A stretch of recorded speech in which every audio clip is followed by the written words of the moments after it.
আসসালামু আলাইকুম সম্মানিত ভিউয়ার্স। আজকের যে বিষয়টি নিয়ে কথা বলতে চাই সেটা হলো নির্বাচনের যে একটি অবৈধ পন্থা হয়েছিল।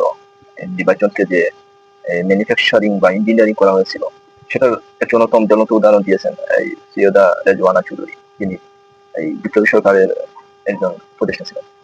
তো উনি স্পষ্টতই বলেছেন উনি কেন জামাতকে ক্ষমতায় আনতে চাননি। জামাত নাকি নারীবাদী, নারী বিরোধী, নারী বিদ্বেষী, জঙ্গিটা এই ছিল।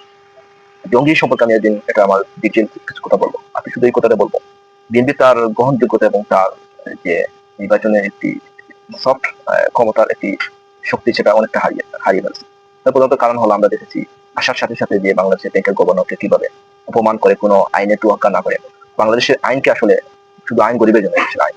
এই দেশের আইন কোনো এমপি মন্ত্রী বা বড় বড় শিক্ষামন্ত্রীদের জন্য কোনো আইন নয়। তারা টাকা দিয়ে আইনকে কিনে নেবে। এই কথা বলতে চাচ্ছিলাম যে আইনকে তোয়াক্কা না করে যেভাবে এই এই গভর্নরকে গভর্নরকে বাদ দেওয়া হয়েছে, বাংলাদেশ ব্যাংকের গভর্নরকে। পাশাপাশি দেখেছি এই আন্তর্জাতিক বিচার ট্রাইব্যুনালের চিফ তাজুল ইসলামকে যেভাবে বিদায় দেওয়া হচ্ছে, এটা অত্যন্ত নিন্দনীয়।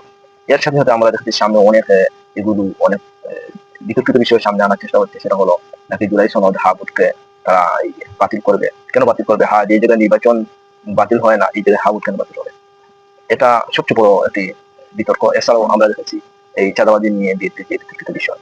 এর পাশাপাশি আমরা দেখেছি নির্বাচনে যে উপদেষ্টা পরিষদের যে বিপ্লবী সরকার উপদেষ্টা পরিষদের যে কয়েকজন ছিলেন এরা প্রত্যেকেই বিএনপির সাথে এলাও হয়েছে বা এই বিএনপির সাথে সমঝোতা করে ওরা এই বিএনপি নির্বাচনে জিতিয়ে নেওয়ার জন্য সকল চেষ্টা করেছে।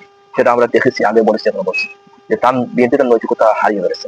মানুষের দিক থেকে যে একটি শ্রদ্ধা ভালোবাসা, মানুষের প্রতি একটি সফট মানে তাদের প্রতি সফট কর্নার ছিল সেটা বিএনপি থেকে চলে গেছে।